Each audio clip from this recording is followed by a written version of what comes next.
السلام علیکم گائز، کیسے ہو آپ سب؟ امید کرتی ہوں آپ سب بہت اچھے سے ہوں گے۔ آپ سن رہے ہیں رضیہ سلطانہ کی آواز میں حسنہ حسین کا لکھا ہوا خوبصورت ناول اسری یسریٰ۔ آج اس ناول کی لاسٹ ایپیسوڈ پیش کی جا رہی ہے۔ امید کرتی ہوں آپ کو یہ ناول آڈیو کی صورت میں بہت پسند آیا ہوگا۔ اپنی قیمتی رائے سے کمنٹ باکس میں ضرور آگاہ کریے گا۔ میرے چینل کے ساتھ کنیکٹڈ رہنے کا بے حد شکریہ۔ چلیں سٹارٹ کرتے ہیں اسری یسریٰ، آڈیو بائے رضیہ سلطانہ۔ فارس، وہ ذرا زین کو پکڑو، جلدی سے پکڑو، بیٹھے بیٹھے چیخی۔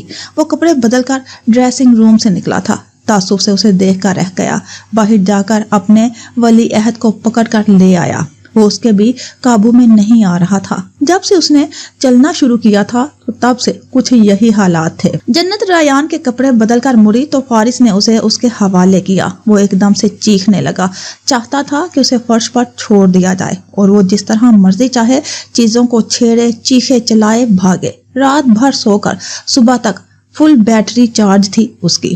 میں تو بہت ڈیسنٹ بچی تھی، بالکل شور نہیں کرتی تھی۔ فارس نے آئینے کے سامنے اپنے اور پھر ریان کے بال بناتے ہوئے اس کی نقل اتاری۔ تو یہ کیسے طے ہوا کہ تم بچپن میں ایسے نہیں تھے؟ چڑ کر کہا۔ میں قطعاً ایسا نہیں تھا۔ وہ بربرا کر رہ گئی۔ جلدی سے اپنی تیاری مکمل کر کے ریان کو ساتھ لیے باہر آیا تو مسز شیرازی ڈائننگ ٹیبل پر اس کا انتظار کر رہی تھی۔ Good morning mummy, Mrs Shirazi کو جا کر کہا۔ جنت زین کے کپڑے بدل کر کچھ ہی دیر میں آ گئی تھی۔ اسے کرسی پر بیلٹ میں جکڑ کر بٹھایا۔ اب وہ ہاتھ اٹھا اٹھا کر پاپا کیے جا رہا تھا۔ جنت نے گہری سانس لے کر اسے دیکھا مگر فارس اسے اپنی گود میں اٹھا چکا تھا۔ ہاتھوں میں بریڈ کا چھوٹا سا ٹکڑا پکڑا دیا، لیکن اسے اب وہ چیزیں بھی کھانی تھی جو باقی سب کھا رہے تھے۔ زین یہ لے لو۔ ایسے موقعوں پر ریان اپنے ہاتھوں سے اسے کھلانے کی کوشش کرتا تھا۔ اب وہ یہی کر رہا تھا۔ تم آفس کے لیے لیٹ ہو جاؤ گے۔ جنت نے زین کو فارس سے لے لیا، اسے سیریلیک کھلانے لگی۔ ناشتے کی میز پر کافی رونق لگی ہوئی تھی۔ جمیلہ داؤد مسکراتے ہوئے ریان کی باتیں سنتی رہی۔ ناشتے کے بعد اسے باہر سی آف کرنے کے لیے گئے اور واپسی پر وہ اسے دروازے پر منتظر سے نظر آئے۔ کپڑے بدل کر اس نے کچھ وقت بچوں کے ساتھ گزارا، پھر جمیلہ داؤد کے اسٹوڈیو میں چلا گیا۔ جنت بھی وہیں تھی۔ برابر والا کمرہ ان کا پلے روم تھا۔ ریان زین کو ساتھ لیے اندر کھیل رہا تھا۔ ان کے کھلونوں کی الماری کا دروازہ کھلا ہوا تھا۔ زین نے ایک ایک کر کے سارے کھلونے نکال دیے، خود اندر گھس گیا، پھر دروازے کو آگے پیچھے کرتے ہوئے ریان سے چھپتا ہوا کھلکھلانے لگا۔ ریان کو بھی مزہ آنے لگا۔ وہ الماری کا دروازہ کھول لیتا، پھر بند کر دیتا۔ زین کو لگتا وہ غائب ہو گیا ہے، پھر اسے لگتا وہ نظر آ رہا ہے۔ اسے خوشی ہوتی، وہ ہنسنے لگتا۔ انہی شرارتوں میں دروازہ اتنی زور سے بند ہوا کہ پھر کھلا ہی نہیں۔ اب زین صاحب اندر تھے اور ریان باہر۔ آیا آیا ریان، زین نے اٹھ کر اپنے دونوں ہاتھ الماری کے پٹ پر رکھ کر بجائے۔ ریان نے باہر سے کھولنے کی کوشش کی، نہیں کھلا۔ پھر ہینڈل پر گرفت جما کر کھینچا۔ زین بڑے آرام سے بیٹھ گیا۔ بڑا بھائی ہے نا باہر؟ اور باہر ریان شیرازی کا چہرہ سرخ پڑنے لگا، آنکھیں بھرنے لگی۔ دھیمی دھیمی سسکیوں کے ساتھ زین کو آواز دی کہ دروازہ تو کھل ہی نہیں رہا تھا، اور سامنے اسٹوڈیو روم میں جمیلہ داؤد کے پاس بیٹھی جنت کمال ان سے بات کرتے ہوئے ایک دم سے چپ ہوئی تھی۔ یہ صرف مجھے عجیب لگ رہا ہے یا تمہیں بھی؟ اس نے فارس سے پوچھا تو اس نے موبائل سے سر اٹھایا۔ زین اور ریان اپنے پلے روم میں اتنی خاموشی، دونوں ہی ایک دم سے بوکھلا کر اٹھے تھے۔ پلے روم میں داخل ہوتے ہی ریان سسکیاں بھرتے ہوئے نظر آیا۔ زین کہاں ہے ریان؟ زین اندر۔ اس کی آنکھوں میں ایک دم سے خوف اور دہشت اتر آئی تھی اور وہ پتہ نہیں کیوں چیخ کر رونے لگا تھا۔ جنت نے گھبرا کر فوراً سے الماری کھولی تو بند آنکھوں کے ساتھ زین ساکت سا نظر آیا، کہیں اسے کچھ ہو نہ گیا ہو۔ پریشانی کے عالم میں اٹھا کر سینے سے لگایا تو معلوم ہوا نیند میں تھا۔ اللہ! اس نے سکھ بھری سانس لیتے ریان کی طرف دیکھا جو ہچکیوں کے ساتھ روتے ہوئے پیچھے ہٹ گیا تھا۔ فارس اسے اٹھانے کی کوشش کر رہا تھا اور وہ اس کی گرفت میں آنا نہیں چاہ رہا تھا۔ کیا ہوا؟ جمیلہ داؤد بھی پریشانی کے عالم میں وہیں آ گئی تھی۔